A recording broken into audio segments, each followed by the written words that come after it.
Ang tanong ng ating kaibigan, Sir, ano ba ang ibig sabihin ng tatak na 057 CTW sa isang singsing na kulay puti? Silver ba ito o white gold? At yan ang ating bibigyang kasagutan sa video natin ito. Lamang ang may alam.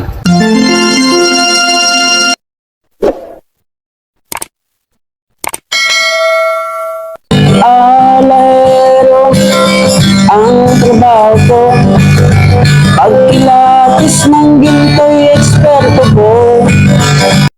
Magandang panahon po sa inyong lahat, mga kaibigan ko, dito po sa ating channel, More Than Treasures. Kumusta po kayong lahat at nawa ay nasa mabuti lagi tayong kalagayan at ligtas po sa anumang sakit at karamdaman. Shout out po at welcome sa mga bagong dating sa ating tahan ng More Than Treasures.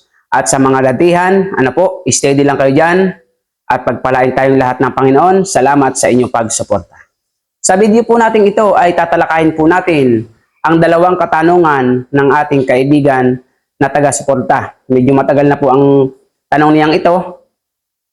Yung unang nagtanong, ngunit sinuportahan pa po ng isang tanong, kaya ginawan ko na po ito ng video. Ano po? Ang kanya pong tanong, ang sabi nito, Sir, ano po ba ang ibig sabihin ng tatak na CT o 057 CTW? Silver po ba ito or white gold? Meron po ako ring. Okay? So yung dalawa pong katanungan ay binigyan ko po ng isang kasagutan. Pinaghalo ko po ang sagot sa kanilang katanungan. Shout out sa inyo kaibigan sa dalawang nagtanong. So ano nga ba ang ibig sabihin ng tatak na 057 CTW o 057? Ano po? Ano ang ibig sabihin nito? Gayong wala naman itong tatak.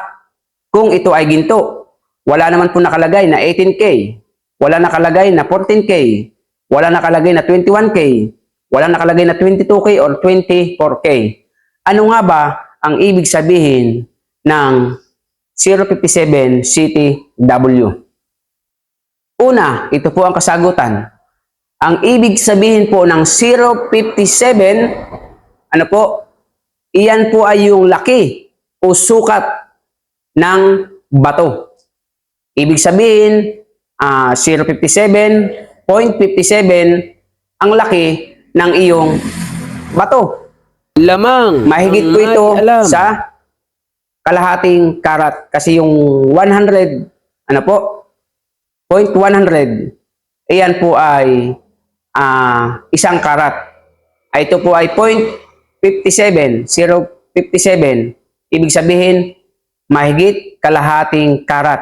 Okay? So yung ibig sabihin po ng 0.57, ito yung laki ng bato. Okay? Yan po ang example sa diamond na bato na nakalagay sa singsing. Kung ito ay malaki, isang buo, 0.57, kalahating karat. Ngunit, kung ang iyong mga bato ay maliliit, brillantitos, maliliit ngunit marami, ang laki po niyan ay kalahating karat mahigit, 0.57. Kasi yung bawat liit po niyan ay may kanya-kanyang sukat. Like for example, itong maliliit na titos ay 0.1. So, para mabuo po yung 57, yan po ay 57 na piraso. Basta kung ano po nakasulat dyan sa inyong singsing or kwintasman, yun po ang laki ng bato. Kung maliliit, pag pinagsama-sama, kabuuan po ng sukat ay 0.57. Kung isang piraso, 0.57 ang laki, kalahating karat mahigit. Yan po ang ibig sabihin ng 0.57, sukat or laki ng bato. Pangalawa, yung ibig sabihin po ng city, ito nga po ay yung karat. Okay? Karat ng bato, laki. Yun naman pong W, ibig sabihin po niyan is white gold po ang iyong singsing.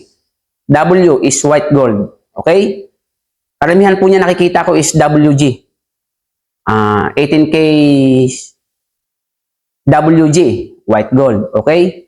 So, sa'yo naman, 0.57 CTW, ibig sabihin, kalahating karat ang iyong bato at meron kang white gold.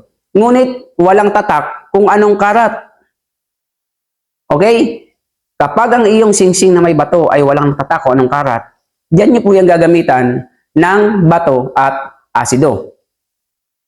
Kaya po napakahalaga sa isang mag-aalahas na tayo ay may bato at asido para malaman nyo kung anong karat ang iyong ginto na singsing. Pero malinaw na pong sinasabi sa description na ang iyong alahas na singsing ay mayroong diamond at ito po ay white gold. Okay? So sa lahat po ng mamahaling precious stone at metal, karamihan po niyan, mayroon po yung mga code number. Kung bagaban sa treasures, pag may laman at mahalaga, yan po talaga ay may sign. So ngunit meron din pong mga singsing na diamond, ginto, ngunit walang tatak. At yan po ay ating pag-aaralan sa mga susunod nating video. So nawa po sa ating kasagutan sa katanungan ng dalawa nating kaibigan ay nasagot po natin ng maayos. Marami pong salamat sa mga bagong dating. Pakisusulad niyo po ang ating channel, pakihit niyo po ang notification bell, lagay niyo po ay all upang lagi po kayong update sa mga bago nating video. At kung nagustuhan ay like and share niyo nga po sa ating mga kaibigan at kung may katanungan, comment po kayo sa comment section. Sa mga datihan na, maraming pong salamat. See you on my next video. God bless po. Alahero ang trabaho ko, pagkilapis ng ginto'y eksperto ko. Kung sa mga tatak, ikabisado ko, alam ko ang peke at totoo. Ako ay isang asayan ng ginto, alam ko ang tunay at totoo. Kung usapan ay alas lang, yan ay kaya nating patunayan. Ako ay alahero at asayan ng ginto, alam ko ang tapak na totoo. Walang maitatago sa usapan ay ginto, pagkat ang alahero'y eksperto sa ginto.